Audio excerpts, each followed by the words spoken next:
Sir तबीयत खराब है। ठीक, चलो स्टार्ट करते हैं। लास्ट क्लास में हमने सॉल्ट स्टार्ट किया था, है ना। सॉल्ट में we have seen types of salt, acidic salt, basic salt, neutral salt, है ना। उसके टाइप्स, उसके एग्जांपल्स देखे थे।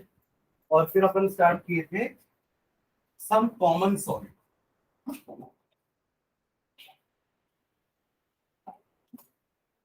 ठीक है, उसमें सबसे पहले हमने पढ़ा था NaCl के बारे में। NaCl is the most common salt जो अलग अलग इंडस्ट्रीज में यूज होता है एज अ रिएजेंट। ठीक है, फिर सेकेंड हम पढ़ रहे थे NaOH, जिसका केमिकल नेम सोडियम हाइड्रोक्साइड होता है और कॉमन नेम क्या होता है, कॉस्टिक सोडा। ठीक है, NaCl का प्रिपरेशन देखा था हमने। HCl ले लो प्लस NaOH ले लो, तो इसके न्यूट्रलाइजेशन रिएक्शन से हमें NaCl और वाटर मिल जाएगा। ये एक रिएक्शन लिखे थे NaCl में, देखो एक बार, राइट। उसके बाद दो मेथड और देखा था हमने, वो लार्ज स्केल प्रिपरेशन था। एक फ्रॉम सी वाटर और दूसरा फ्रॉम रॉक सॉल्ट। ठीक है, उस चीज को भी रॉक सॉल्ट से भी हम NaCl बना सकते हैं और सी वाटर से भी क्रिस्टलाइजेशन या इवेपोरेशन करके हम NaCl बना सकते हैं, वो लार्ज स्केल में। जब आपको मैन्युफैक्चर करना है, मैन्युफैक्चर एक प्रोसेस होता है, एक होता है प्रिपरेशन। प्रिपरेशन हम लैब में करते हैं, जो स्मॉल स्केल होता है, बेचने के लिए नहीं कर रहे हैं, सिर्फ एक्सपेरिमेंट के लिए कर रहे हैं प्रिपरेशन। और एक होता है मैन्युफैक्चरिंग, जो इंडस्ट्रीज करती है। क्या हो रहा है, मैन्युफैक्चरिंग क्या होता है, जो इंडस्ट्रीज करती है, राइट। जो लार्ज स्केल में होता है, वो एक पैकेट थोड़ा बनाएंगे बैठ के, है ना, वो हजारों लाखों पैकेट बनाएंगे। तो उसके लिए उनको ऐसा मेथड चाहिए जो थोड़ा सा इकोनॉमिकल हो, सस्ता हो। तो सी वाटर वाला मेथड तो सबसे सस्ता है, वो पानी फ्री भी अवेलेबल है, राइट। और ज्यादा कुछ प्रोसेसिंग करना नहीं होता, उनको बस पानी को बिखेर के रखना होता है एक साइड में, फैला के स्प्रेड करके रख देते हैं, इवेपोरेशन होता है, पानी उड़ जाता है, सॉल्ट रह जाता है। ठीक है, तो ये दो मेथड हमारे थे मैन्युफैक्चरिंग के, ये था प्रिपरेशन का। ठीक है, अब NaOH स्टार्ट किए थे, NaOH का भी प्रिपरेशन देखे थे। नाम हो गया sodium hydroxide, common name caustic soda. ठीक है, और इसको हमने बनाया था NaCl के हेल्प से। याद करो प्रोसेस, NaCl और पानी दिया था, इसका क्या नाम दिया था हमने, एनीवन, क्या था, brine solution. Aqueous solution of NaCl is known as brine. इसका हमने किया था इलेक्ट्रोलिसिस। क्या किए थे, इलेक्ट्रोलिसिस। एक बना के निकाला मैंने डायग्राम, एक टैंक है, उसमें दो इलेक्ट्रोड होगा, एनोड कैथोड, इधर इधर एनोड कैथोड, और इलेक्ट्रोलाइट में हम NaCl और पानी डाल देंगे, इलेक्ट्रिसिटी पास करेंगे, तो एक इलेक्ट्रोड से हमें क्लोरीन गैस मिलेगी, दूसरे इलेक्ट्रोड में हमें हाइड्रोजन गैस मिलेगी। ठीक है, इन दिस, आप यहाँ बैठो,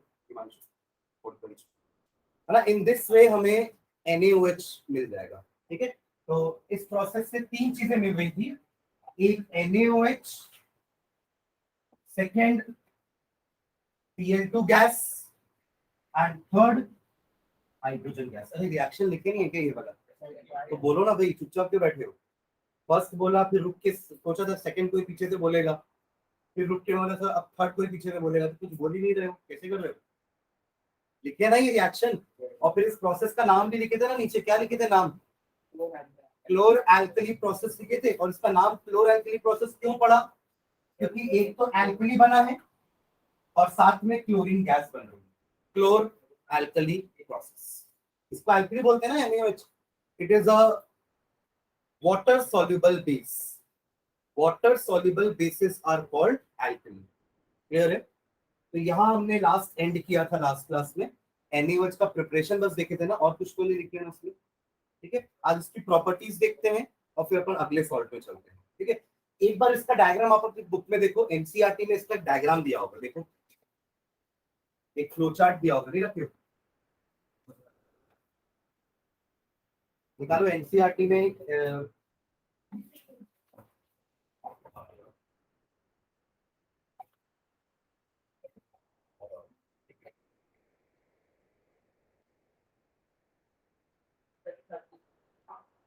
पेज नंबर 30, दिख रहा है सबको? दिखा सबने page number 30 you can see there a diagram is there ना इलेक्ट्रोलिसिस का। ये वही डायग्राम है जो मैंने लास्ट क्लास में बनवाया, मतलब मैंने बनाया था, आपको शायद नहीं बनाए थे, तो इस डायग्राम पे जगह छोड़ दें। दिख रहा है सबको डायग्राम? लास्ट अनीश देख रहे हो ना? अब देखो उसमें क्या क्या चीजें दी हुई है। एनोड पॉजिटिव इलेक्ट्रोड था, कैथोड नेगेटिव इलेक्ट्रोड है। ठीक है, सुमांशु देखना बुक में पेज नंबर 30। ठीक है, पॉजिटिव से जो कनेक्टेड है वो एनोड है और नेगेटिव से जो कनेक्टेड है वो कैथोड है। अंदर क्या डाला हुआ है? NaCl और पानी। तो Na पॉजिटिव और H पॉजिटिव का देखो एरो किस तरफ गया है? लेफ्ट तरफ है, और Cl नेगेटिव और OH नेगेटिव का एरो राइट तरफ है। मैं ऐसे देख रहा हूं तो मेरे को यहाँ राइट लेफ्ट दिख रहा है, आप लोग देख लेना। ठीक है, आप लोग के लिए ये राइट होगा ना, H पॉजिटिव और Na पॉजिटिव राइट में जा रहा है और OH नेगेटिव और Cl नेगेटिव लेफ्ट में जा रहा है। राइट, अब देखो उसके बाद आपको NaOH मिल रहा है, यहाँ से एक तरफ एरो निकलता हुआ आ रहा है, NaOH यहाँ जाएगा। NaOH दिख रहा है, राइट साइड से एक एरो बाहर आ रहा होगा, NaOH लिखा हुआ उसमें। ठीक है, हमको ये NaOH मिल गया और साथ में दो एरो ऊपर की तरफ आ रहे होंगे, देखना। एक में हाइड्रोजन गैस लिखा है और एक में क्लोरीन गैस लिखा है, दिख रहा है? तो हाइड्रोजन गैस कहां से बाहर आ रही है? एनोड से कि कैथोड से? कैथोड से, क्योंकि वो नेगेटिव इलेक्ट्रोड है और हाइड्रोजन आयन आपका H पॉजिटिव आयन होता है। तो ऑब्वियसली ये कहां जाके अटैक करेगा? कैथोड में। इससे कैथोड की तरफ से आपको हाइड्रोजन गैस ऊपर आती हुई नजर आ रही होगी। और वही Cl नेगेटिव एक नेगेटिव आयन है, ये जाएगा एनोड के पास। तो एनोड की तरफ से आपको एक गैस ऊपर नजर आ रही होगी, दैट इज क्लोरीन गैस। तो this will go and attack at anode और यहां से आपको मिलेगा क्लोरीन गैस और यहां से आपको मिलेगा हाइड्रोजन गैस। वो डायग्राम समझ में आ रहा है? एक एक पॉइंट जो लिखा है डायग्राम में, ऐसा कुछ जो डायग्राम में लिखा और समझ में ना आ रहा है एक बार देखो, और इस डायग्राम पे जगह छोड़ देना। ठीक है, क्लियर है? ठीक है, तो ये डायग्राम आप लोग बनाओगे, जगह छोड़ दो। ठीक है, पेज नंबर 30 में इलेक्ट्रोलिसिस का डायग्राम है ये। ठीक है, आगे बढ़े, चलो नेक्स्ट इसी में ही NaOH का प्रॉपर्टी लिखते हैं, हिंट डाल लेना। Properties of NaOH, properties of NaOH, properties of NaOH, properties of NaOH। ठीक है, फर्स्ट पॉइंट लिखना है इसमें, it is a white solid, it is a white solid, it is a white solid which has a melting point of, which has a melting point of, which has a melting point of 591 Kelvin, which has a melting point of 591 Kelvin। मतलब कितना degree Celsius हो गया है? कैसे? What is the relationship between degree Celsius and Kelvin? Kelvin पहली बार सुन रहे कि degree Celsius पहली बार सुन रहे? दोनों सुना है ना।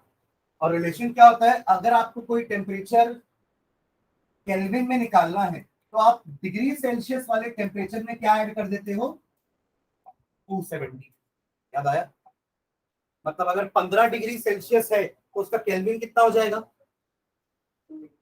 289। कैसे? 288 होगा ना भाई। 73 प्लस 15 कितना होगा? 88 नहीं होगा? हाँ, तो अगर 15 डिग्री सेल्सियस है तो केल्विन में कितना हो जाएगा वो? 288 केल्विन। यस और नो? अगर 100 डिग्री है तो 373 होगा, मतलब boiling point of water is 373 kelvin बोल सकता हूं मैं। Boiling point of water is 373 kelvin, क्योंकि वो 100 डिग्री सेल्सियस होता है। याद है ना? ये वाटर का बॉइलिंग पॉइंट कितना होता है? 100 डिग्री सेल्सियस। उसको केल्विन में कन्वर्ट करोगे तो 100 में 273 ऐड कर दो तो क्या आएगा? 373 केल्विन। क्लियर है ये चीज? तो अब क्या मैंने बताया, इसका मेल्टिंग पॉइंट कितना है? 591 केल्विन, राइट? तो इसको डिग्री सेल्सियस में कन्वर्ट करो, कितना आएगा? हाँ, माइनस किए ना, -270 कितना आ रहा है? 318। 11 में से 3 जाएगा तो 8 आएगा ना, ठीक है। 308 डिग्री सेल्सियस इस टेम्परेचर पे आपका NaOH मेल्ट होना स्टार्ट हो जाएगा। क्लियर है? रूम टेम्परेचर में वो सॉलिड ही रहेगा, क्योंकि रूम टेम्परेचर तो इतना कभी जा ही नहीं सकता। समझ रहे हैं क्या बोल रहा हूँ? रूम टेम्परेचर मतलब अभी कितना होगा, 35, 38, 40 के आसपास, राइट। तो ये देखो केल्विन चाहिए अगर डिग्री सेल्सियस से तो ऐड किए 273। अब अगर डिग्री सेल्सियस चाहिए केल्विन से तो केल्विन वाले टेम्परेचर में 273 माइनस करूंगा। समझ रहे हैं रिलेशन? अगर आपको डिग्री सेल्सियस दिया हुआ है, इधर देखते हैं, अगर डिग्री सेल्सियस दिया है और केल्विन पूछ रहा है तो आप 273 ऐड करोगे, और अगर केल्विन दिया है और डिग्री सेल्सियस पूछ रहा है तो 273 माइनस करेंगे केल्विन में से। नहीं करेंगे ना? चलो, तो समझ गए ना, 591 केल्विन मतलब 318 डिग्री सेल्सियस टेम्परेचर पे आपका NaOH मेल्ट होना स्टार्ट करेगा। ठीक है, ओके। नेक्स्ट पॉइंट लिखना, it is a stable compound, it is a stable compound, it is a stable compound and is strongly alkaline in nature, and is strongly alkaline in nature.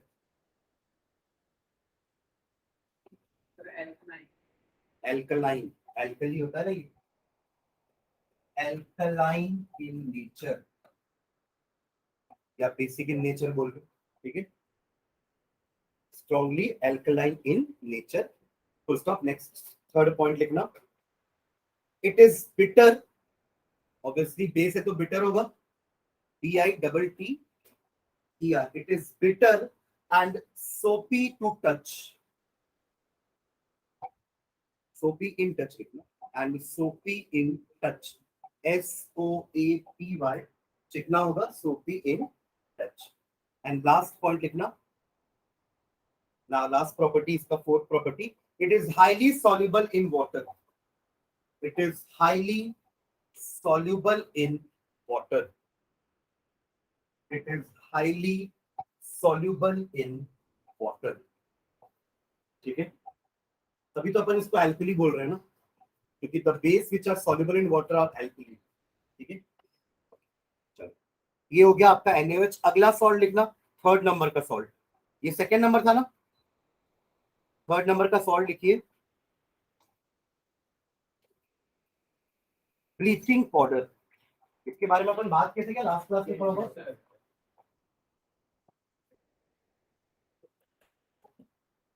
एक और कौन से salt के बारे में बात किया था मैं, याद है किसी को?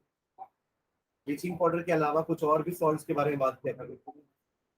हाँ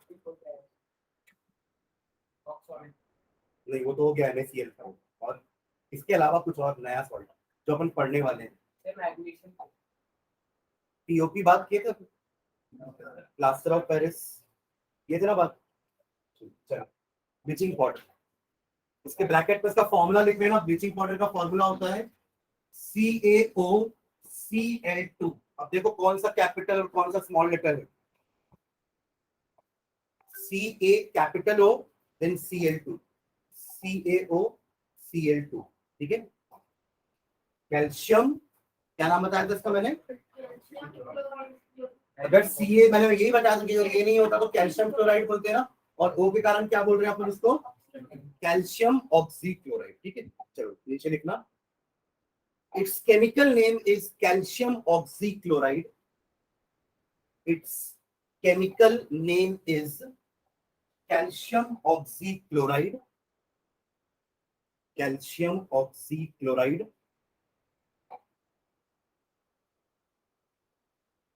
Full stop। It is also known as, it is also known as, it is also known as, it is also known as chlor of lime, chlor of lime, chlor of lime भी बोलते हैं इसको। ऐसा क्यों बोल रहे हैं देखो एक बार, अगर ये नहीं होता तो इतने को क्या बोलते हैं अपन, CaO है ना, ये कैल्शियम ऑक्साइड, इसका क्या नाम था जनरल? Quick lime. क्या था? क्विक लाइम या सिंपली लाइम। ठीक है, तो ये हो गया पूरा लाइम, और ये है आपका क्लोरीन। तो क्लोरीन से आया क्लोर, और ये आपका लाइम, क्लोर ऑफ लाइम। समझ में आ रहा है नाम? Chlor of lime, it is also known as chlor of lime. Bleaching powder तो लिखे ही है ऊपर जनरल, ठीक है। ओके, नेक्स्ट टाइम में लिखना, it is a solid and yellowish white in colour. It is a solid and yellowish white in colour, yellowish white in colour sir, yellowish white, मतलब pure white नहीं होता, थोड़ा सा yellowish white होगा, ठीक है। It is solid and yellowish white in color. Full stop. It can be easily identified. It can be easily identified. It can be easily identified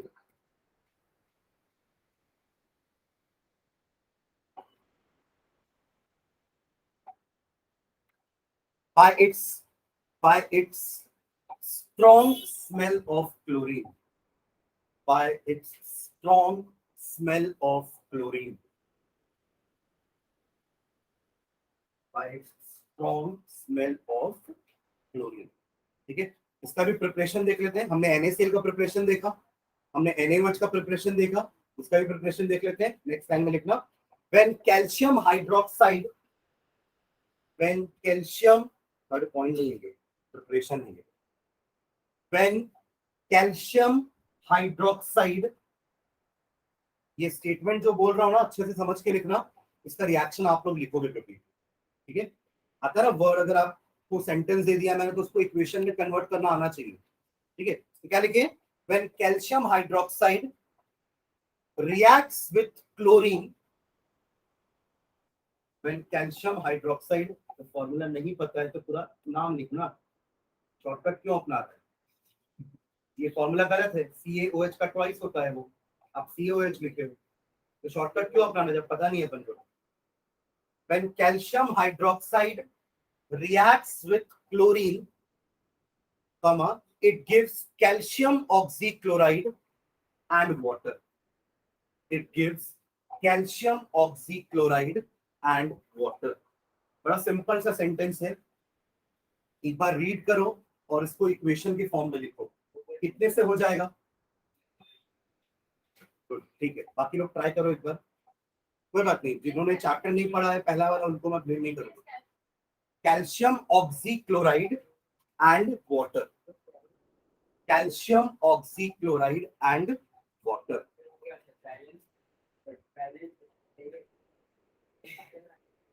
calcium oxychloride and water, ठीक है। चलो, अब जिन्होंने reaction नहीं लिखा यहाँ पे ध्यान देना कैसे होगा रिएक्शन। देखो आप लोगों ने जो लिखा है ना स्टेटमेंट, उसको पढ़ो एक बार। क्या लिखा है? व्हेन कैल्शियम हाइड्रोक्साइड, तो कैल्शियम हाइड्रोक्साइड पहले बना लेते हैं। कैल्शियम हाइड्रोक्साइड क्या होता है? CaOH का होल ट्वाइस, ठीक है। जिनको ये समझ में नहीं आया ये कहां से आया है, उनके लिए एक स्टेप और ऊपर चलते हैं।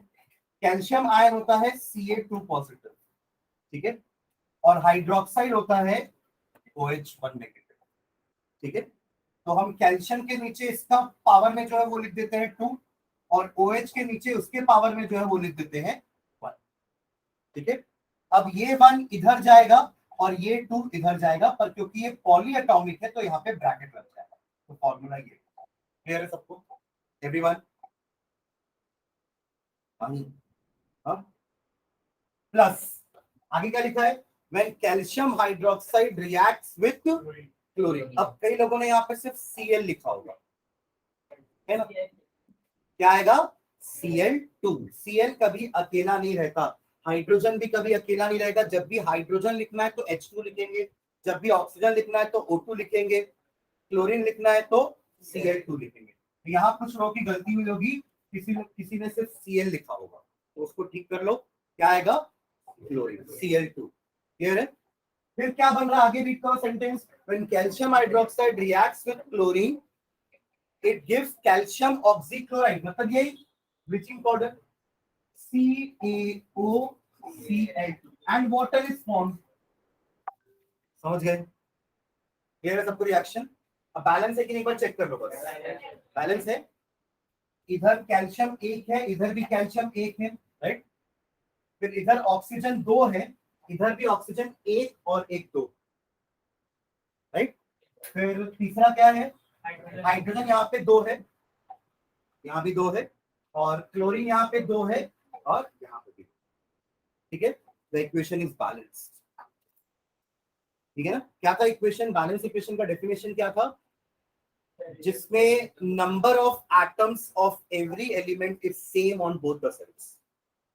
ये है रिएक्टेंट साइड, ये क्या है रिएक्टेंट साइड, ये क्या है प्रोडक्ट साइड। तो रिएक्टेंट साइड में कितने एलिमेंट थे, कैल्शियम है, ऑक्सीजन है, हाइड्रोजन है, क्लोरीन है। वैसे वहां भी वही चार है। तो number of atoms of every element is same on both the sides. इसे रिपीट कर रहा हूं, like number of atoms of every element is same on both the sides. इसलिए ये इक्वेशन क्या है, बैलेंस है। क्लियर है सबको बैलेंस इक्वेशन का डेफिनेशन। चलो इसका प्रिपरेशन हो गया, चलो आगे बढ़ते हैं। नेक्स्ट लाइन में लिखना, water solution of bleaching powder, water solution of bleaching powder, water solution of bleaching powder, water solution of bleaching powder is basic in nature, is basic in nature, is basic in nature। क्या मतलब हुआ, read करो एक बार line वापस से। हाँ मतलब bleaching powder में जब आप पानी मिक्स करोगे तो कैल्शियम हाइड्रोक्साइड फॉर्म होगा, तो ultimately calcium hydroxide is base. इससे बोल रहे हैं अपन water solution of bleaching powder is basic in nature. Clear है लाइन सबको। चलो नेक्स्ट लाइन में लिखना, अब इसका ब्लीचिंग एक्शन के बारे में बात करते हैं। अपन लास्ट क्लास में बात की थी ना कि डिसइंफेक्शन ऑफ वाटर में अपन ब्लीचिंग पाउडर यूज करते हैं, याद है। तो किसी ने बोला था सर वहां तो क्लोरीन होता है, स्विमिंग पूल वाला। फिर मैंने बोला था कि इसमें क्लोरीन ही तो है जो ब्लीचिंग एक्शन कर रहा है, ठीक है। तो नाम ब्लीचिंग क्यों पड़ा है इसका ब्लीचिंग पाउडर का, because it is used in bleaching, it is used as a bleaching agent. अब ब्लीचिंग का मतलब क्या होता है, कलर रिमूवल। ब्लीचिंग का मतलब क्या होता है, कलर रिमूवल। कुछ लोग वो पार्लर में भी ब्लीचिंग होता है, वो डार्क हेड्स पड़ जाते हैं ना, काला काला, ये रात रात को जगते हैं अपन तो ये यहाँ पे काला काला आ जाता है, उसको अपन डार्क सर्कल्स बोलते हैं, राइट। अब वो कालापन को हटाने के लिए यहाँ से अपन क्या करते हैं, ब्लीचिंग करते हैं, ठीक है। चलो चलो नीचे लिखना, the term bleach, the term bleach, BLEACH, the term bleach means removal of color, means removal of color,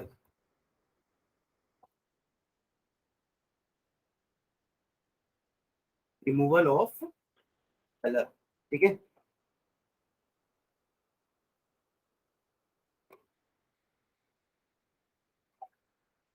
Bleaching powder is often used as bleaching agent, bleaching powder is often used as bleaching agent, often used as bleaching agent।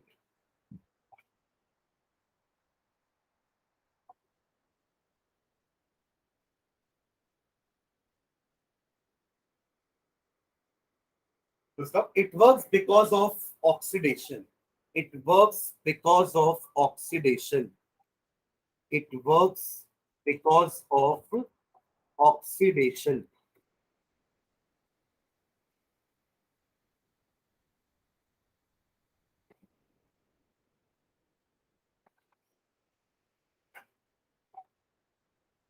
Stop. Chlorine in the bleaching powder, chlorine in the bleaching powder, chlorine in the bleaching powder, chlorine in the bleaching powder is responsible for bleaching effect, chlorine in the bleaching powder is responsible for bleaching effect, is responsible for bleaching effect। ठीक है, अब इसका reaction लिखना नीचे, bleaching powder का formula लिखो, reaction लिख रहे हैं अपन, क्या है फॉर्मूला, CaOCl2, सब लिख लिया था।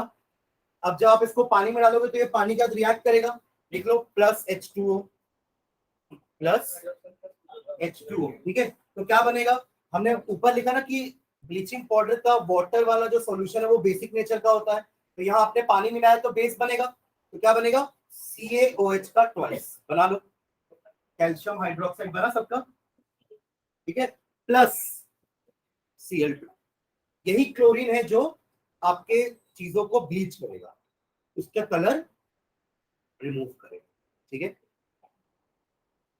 क्लियर है रिएक्शन सबको, Cl2 लिखो ना, Cl तो नहीं लिखे हो, चलो ठीक।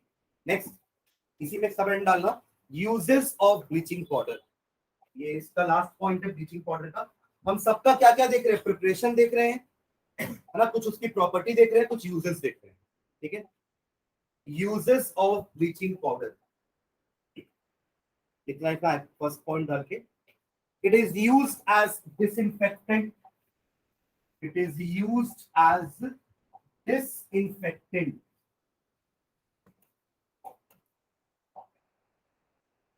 it is used as disinfectant to clean water, to clean water, disinfectant to clean water, ठीक है, वो स्विमिंग पूल वाला ना। सेकेंड पॉइंट लिखना, it is used for bleaching of cotton, it is used for bleaching of cotton, it is used as bleaching of, sorry, used for, no? It is used for bleaching of cotton in textile industry, in textile industry, in textile industry. And last point likhna, it is used as oxidizing agent, it is used as oxidizing agent. क्या होगा oxidising agent, किसी को याद है, जो first chapter पढ़े थे, remove करने में,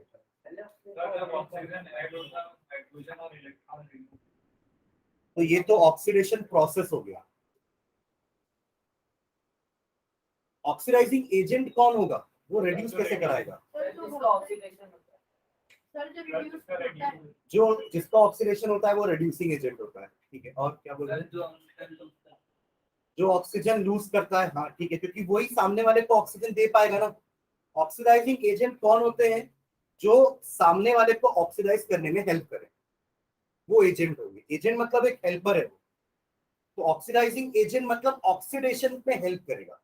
अब ऑक्सीडेशन का डेफिनेशन आपने क्या बताया, addition of oxygen, removal of hydrogen या रिमूवल ऑफ इलेक्ट्रॉन, ये तीनों प्रोसेस का मतलब क्या होता है, ऑक्सीडेशन, ठीक है। जिनको नहीं पता है कोई दिक्कत नहीं, ये अपन रिवाइज करेंगे इस Sunday, chemical equation and reaction, ठीक है।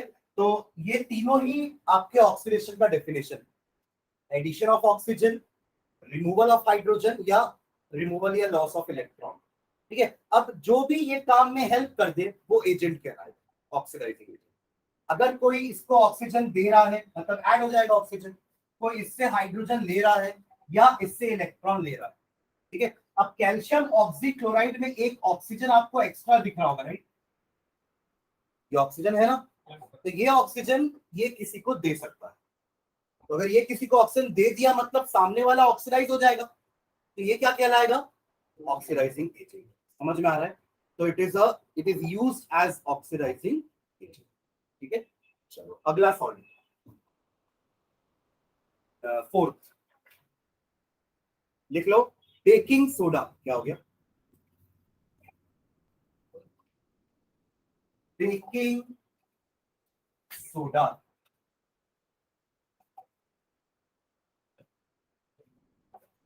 ठीक है। इसका फॉर्मूला लिखना ब्रैकेट में, याद है किसी को, NaHCO3, केमिकल नेम क्या था इसका, याद है, सोडियम बाइकार्बोनेट या फिर sodium hydrogen carbonate, sodium bicarbonate या फिर सोडियम हाइड्रोजन कार्बोनेट, ठीक है, इसका केमिकल नेम, और commonly it is known as baking soda. इसके बारे में लिखना, baking soda, baking soda is chemically known as, baking soda is chemically known as, chemically known as sodium hydrogen carbonate, sodium hydrogen carbonate और sodium bicarbonate, दोनों नाम बोल सकते हैं, सोडियम हाइड्रोजन कार्बोनेट या सोडियम बाइकार्बोनेट, बी आई वाला by ना, B Y वाला बाई, सोडियम बाइकार्बोनेट, ठीक है, full stop. It is obtained by the, इसका भी प्रिपरेशन देखते हैं, it is obtained by the, it is obtained by the reaction of brine, अब इसका रिएक्शन आप लोग लिखना अपने से, ठीक है, it is obtained by the reaction of brine, brine is not a new word right, brine सबको पता ना brine क्या है, aqueous NaCl, मतलब NaCl plus H2O, ठीक है, तो it is obtained by the reaction of brine with carbon dioxide and ammonia, with carbon dioxide, carbon dioxide का फॉर्मूला सब जानते हैं एवरीवन, CO2, ठीक है, एंड दूसरा मैंने क्या बोला, अमोनिया, अमोनियम नहीं बोल रहा, ammonia, ammonia is NH, ammonia NH3 होता है, और आप जो बोल रहे हो वो तो आयन है, अमोनियम आयन NH4 पॉजिटिव, ठीक है, बट यहाँ पे अपन अमोनिया लिख रहे हैं, ठीक है, तो रिएक्टेंट समझ में आ गया क्या क्या है, क्या क्या रिएक्टेंट हो जाएंगे, Bryan plus CO2 plus NH3, पढ़ो तो एक बार रिएक्शन क्या लिखे अभी, it is obtained by the reaction of brine with carbon dioxide and ammonia, ये आपके रिएक्टेंट हो गए सारे, full stop. This is known as Solvay process, this is known as Solvay process, Solvay, SOLVAY, Solvay process, this is known as Solvay process, देखना भाई, ठीक है, अब इसका रिएक्शन लिख लेते हैं, रिएक्टेंट्स तो लिखो सारे, क्या बना है,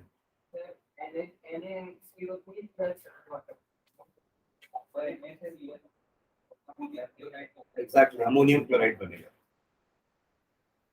रिएक्टेंट तो लिख लो चारों, क्या क्या रिएक्टेंट है, NaCl प्लस H2O, ये हो गया ब्राइन, हाँ ये ब्राइन हो गया ना, और इसका रिएक्शन कराना हमको किसके साथ, और अमोनिया, ये चारों रिएक्टेंट सब लिख पा रहे हैं एवरीवन, है ना, अब प्रोडक्ट क्या मिलेगा आगे कंटिन्यू करना उसी के, एक तो जो बना रहे हो तो मिलेगा ही, ऑब्वियस की बात है ना, तो NaHCO3 तो आंख बंद करके लिख लेना, क्योंकि इसी का तो प्रिपरेशन का रिएक्शन है, और यही नहीं बनाओगे तो फिर क्यों रिएक्शन लिख रहे, क्लियर, ठीक है। अब दूसरा देखो, अब आपने वाटर लिख के छोड़ दिया है ना, अगर वाटर लिख के छोड़ते तो यहाँ पे कहीं Cl दिख रहा है आपको फिर, जबकि यहाँ तो Cl है ना, तो रिएक्शन में जो जो चीजें यूज हो रही सब आपको प्रोडक्ट में दिखनी चाहिए, वरना आप बोलोगे कि क्लोरीन का क्या लॉस हो गया क्या, जबकि ऐसा नहीं हो सकता, atom can neither be created nor be destroyed, तो आपका एक क्लोरीन वाला यहाँ पे कंपाउंड आना चाहिए, समझ रहे मैं क्या बोल रहा हूँ, हाँ एवरीवन। उसके अलावा एक और चीज देखो, यहाँ पे नाइट्रोजन भी है, अब आपके इस कंपाउंड में कहीं नाइट्रोजन दिख रहा है, वाटर बनाओगे तो नाइट्रोजन कहीं दिख रहा है नहीं, तो एक कंपाउंड और बनेगा, वो है आपका अमोनियम क्लोराइड NH4Cl, समझ गए,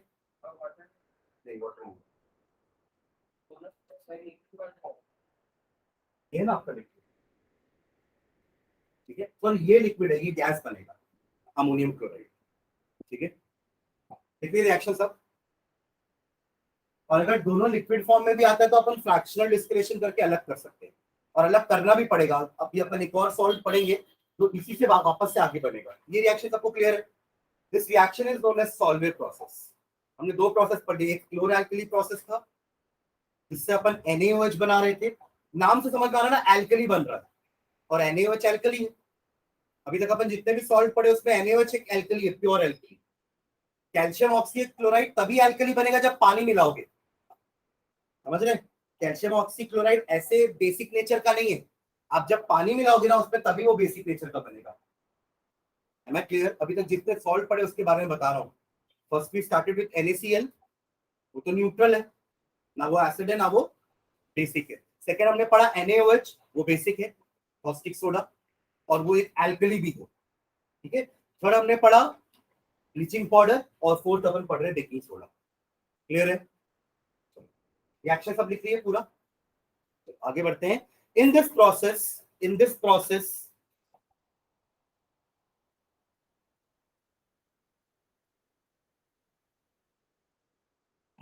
this process calcium carbonate is used as the source of carbon dioxide. Calcium carbonate is, तो बता रहा हूँ, लिख तो जाए, थोड़ा सब्र करना, तो पेशेंस नाम का चीज है कि in this process calcium carbonate is used as the source of carbon dioxide, is used as the source of carbon dioxide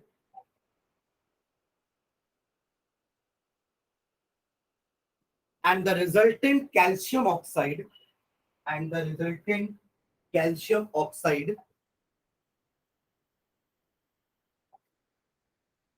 is used to recover ammonia,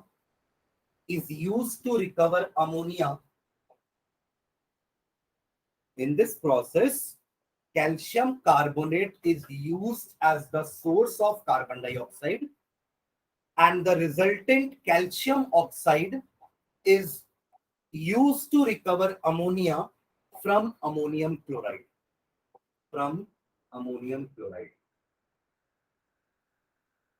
अब दो बार रीड करो और क्या समझ में आ रहा है पहले बताओ। प्रॉपर सिंपल सादा इंग्लिश में लिखा हुआ है सब चीज, है ना, और सब इंग्लिश मीडियम वाले हैं मेरे ख्याल से। सब एक बार रीड करो, है ना, और इस दो लाइन तक क्या मतलब समझ में आ रहा है बताओ मुझे। अनुवाद मत करके बताना मुझे ना, हिंदी में अनुवाद नहीं पूछ रहा हूँ, उसका मतलब क्या हुआ पूरा एक समरी बताओ मेरे को, दो लाइन।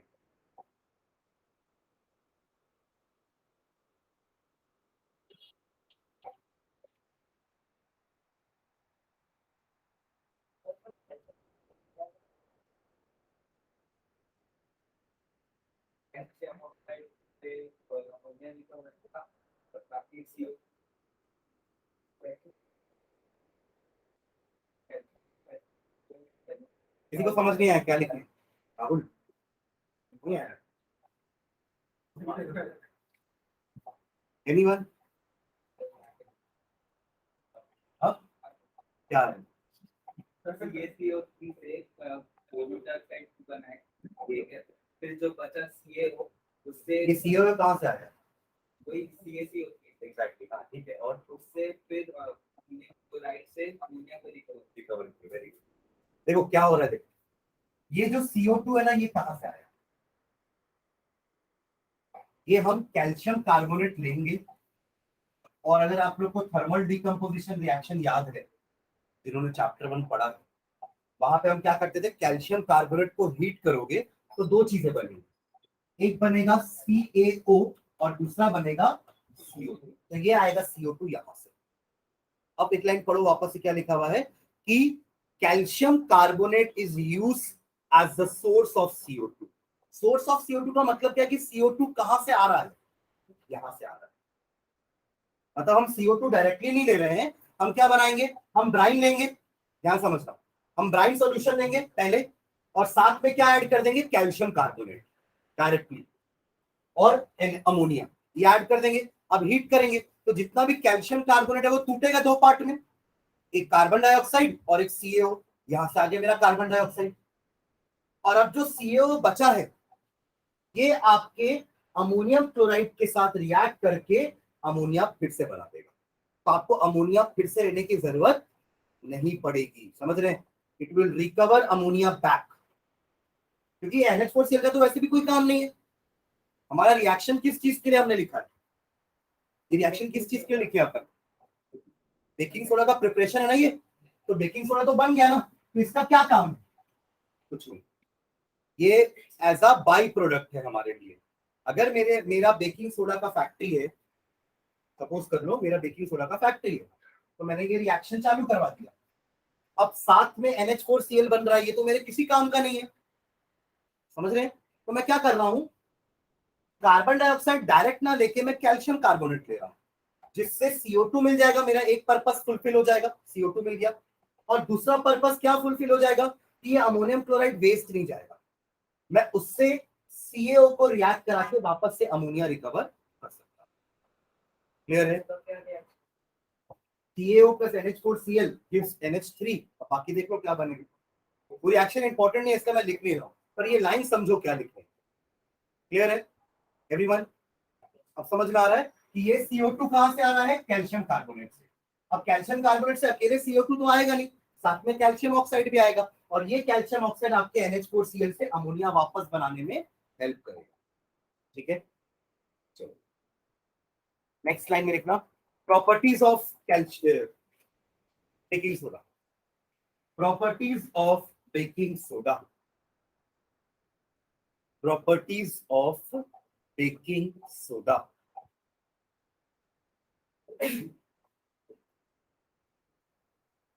ये पहला पॉइंट लिखना, it is a white crystalline solid, it is a white crystalline solid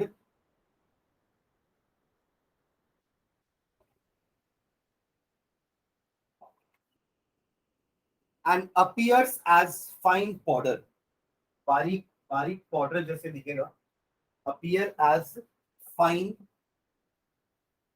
powder। ठीक है, सेकेंड पॉइंट लिखना, it is slightly soluble in water, it is slightly, completely नहीं होगा, slightly, हाँ slight, SLIGHT, it is slightly soluble in water।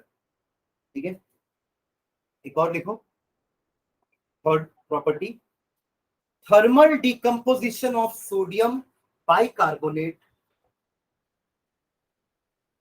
Thermal decomposition of, ये line समझ में आ रही? थर्मल डिकम्पोजिशन, आप जब सोडियम बाइकार्बोनेट को हीट करोगे, जैसे अपन यहाँ पे कैल्शियम कार्बोनेट को हीट कर रहे हैं ना, this is also known as thermal decomposition of calcium carbonate. समझ में आ रहा है रिएक्शन क्या है? It is thermal decomposition of calcium carbonate into calcium oxide and carbon dioxide। Decomposition अपन तीन टाइप का पढ़े हैं, photochemical, electrical, thermal.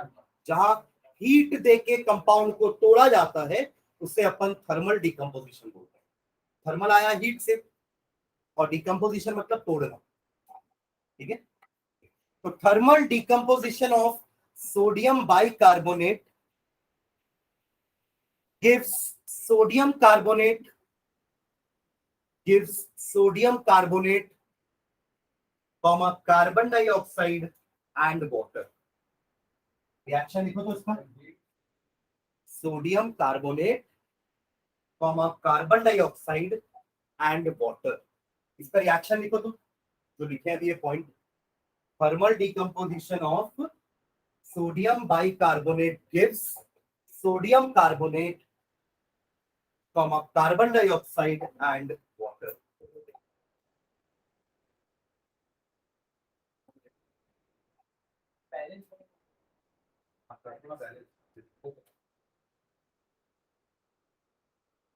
Formula check कर सोडियम कार्बोनेट का, उधर क्या चेक कर रहा है? लिखा इधर है ना, Na2CO3 होगा।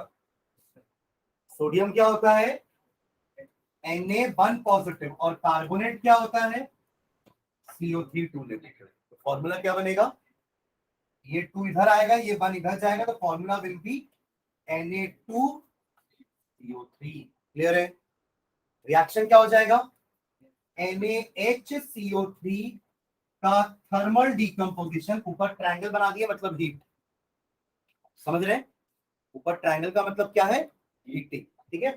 बस एक ही रिएक्टेंट है और कुछ नहीं लेंगे ना, बस इसको हीट करो, you will get Na2CO3 plus CO2 plus, लिख पाए थे, ठीक है। हाँ, बैलेंस करने के लिए यहाँ पे क्या आएगा, बस, बाकी ठीक है, बैलेंस है पूरा, देख लो एक बार चेक करो।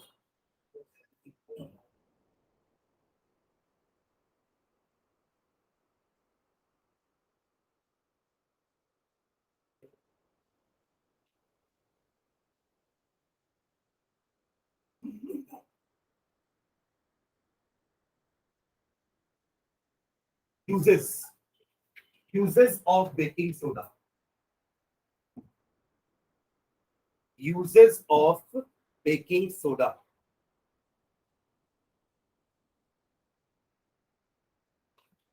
फर्स्ट पॉइंट लिखना, ये बेसिक नेचर का है, बेसिक सॉल्ट है ये, तो it is used, first point, it is used as an antacid, it is used as an antacid, याद है ये antacid,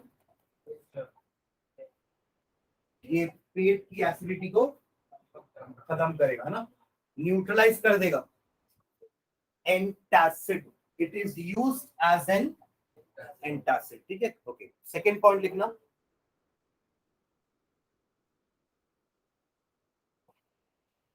it is used in cleansing of ornaments, it is used in cleansing या cleaning लिख लो, या cleaning जो भी, of ornaments, of ornaments, ornaments समझ गए ना, ornaments made of silver, made of silver, made of silver, actually क्या होता है ना, जब सिल्वर का ऐसे टार्निशिंग जल्दी नहीं होता है, पर बहुत समय के बाद सिल्वर भी थोड़ा सा ब्लैक कलर का हो जाता है, ब्लैकिश पड़ता है हल्का सा, है ना, उसका कारण है कुछ गैस, कार्बन डाइऑक्साइड जैसे गैस है ना, वो एसिडिक नेचर की हो जाएगी, वो तो रिएक्ट कर रही है आपके सिल्वर के साथ, तो ये अगर आप रब कर दोगे ना उसमें, कभी देखना टूथपेस्ट से भी हम सिल्वर की चीजों को साफ करते हैं, क्योंकि टूथपेस्ट में भी बेकिंग सोडा होता है, NaSCO3, तो या तो टूथपेस्ट यूज करते हैं या तो प्रॉपर बेकिंग सोडा लेके अगर आप उस सिल्वर के ऑर्नामेंट को उससे घिसोगे तो वो साफ हो जाएगा। चाय पत्ती से मैंने कभी ट्राई नहीं किया, ना नहीं है, हो सकता होगा, ठीक है, हाँ होता है। Next, it is used in cleaning of ornaments made up of silver, ठीक है, एंड लास्ट पॉइंट लिखना, it is used as fire extinguisher, it is used as fire extinguisher, ये समझ आया क्या होता है फायर एक्सटिंग्विशर, है ना, तो ऐसा क्यों बोल रहे हैं, क्योंकि यहाँ पे देखो CO2 बन रहा है ना, CO2 is used as a fire extinguishing gas, समझ रहे हैं, तो it is used as fire extinguisher, ठीक है। अब बेकिंग सोडा का ना मैंने उसमें भी लिखवाया है कि it is used in cooking, क्योंकि एक्चुअली बेकिंग सोडा नहीं, बेकिंग पाउडर यूज करते हैं केक वगैरह में, क्योंकि बेकिंग सोडा क्या है, एक बेसिक नेचर का है, और बेसिक नेचर क्या होता है, आपके चीजों को कड़वा बना देगा, बिटर, समझ रहे, मतलब अगर आप सिर्फ बेकिंग सोडा डालें ना केक में तो आपका केक कड़वा हो जाएगा, समझ रहे मैं क्या बोल रहा हूँ, तो वो कड़वाहट को कम करने के लिए अपन एक एसिड भी डालते हैं उसके अंदर, जो आपका एक एडिबल एसिड होता है, जैसे टार्ट्रिक एसिड, सिट्रिक एसिड, तो कभी भी बेकिंग सोडा हम केक में डालते हैं, बेकिंग सोडा में थोड़ा सा सिट्रिक एसिड या टार्ट्रिक एसिड डाल दोगे ना तो वो बेकिंग पाउडर बन जाता है। देखो एक्चुअली क्या है, बेकिंग सोडा इज बेस, उसके कड़वाहट को कम करने के लिए हम क्या डाल दिए, एसिड, न्यूट्रलाइज हो गया, समझ रहे मैं क्या बोल रहा हूँ, तो इससे आपका वो जो कड़वाहट है ना वो कम हो जाएगी। और बेकिंग सोडा क्यों डाल रहे हैं, क्योंकि हमको स्पॉन्जी चाहिए रहता है, राइट, आप ढोकला बनाते हो तो ढोकला स्पॉन्जी होना चाहिए, आप केक बनाते हो तो केक स्पॉन्जी होना चाहिए, राइट, तो वो स्पॉन्जीनेस कहां से आती है, बिकॉज ऑफ कार्बन डाइऑक्साइड। ये ढोकला बनाने के लिए या केक बनाने के लिए हम ओवन या गैस यूज करते हैं ना, गर्म करते हैं ना, तो गर्म मतलब ये डिकम्पोजिशन हो रहा है, किसका डिकम्पोजिशन हो रहा है? बेकिंग सोडा का। और बेकिंग सोडा के डिकम्पोजिशन से क्या बनता है? Carbon dioxide. और ये कार्बन डाइऑक्साइड ही गैस है, तो वो आपके ढोकले को और केक को क्या बनाएगा? स्पंजी बनाएगा। समझ रहे हैं?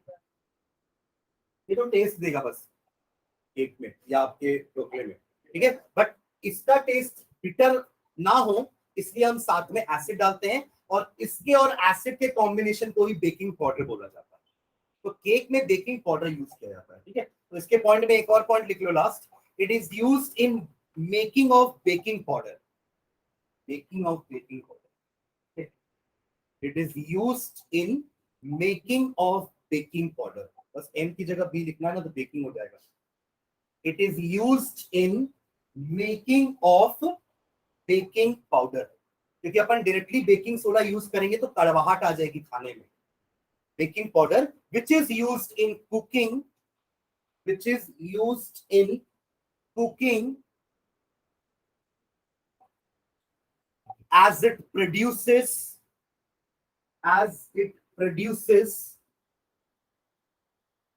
carbon dioxide, as it produces carbon dioxide, as it produces carbon dioxide, which makes the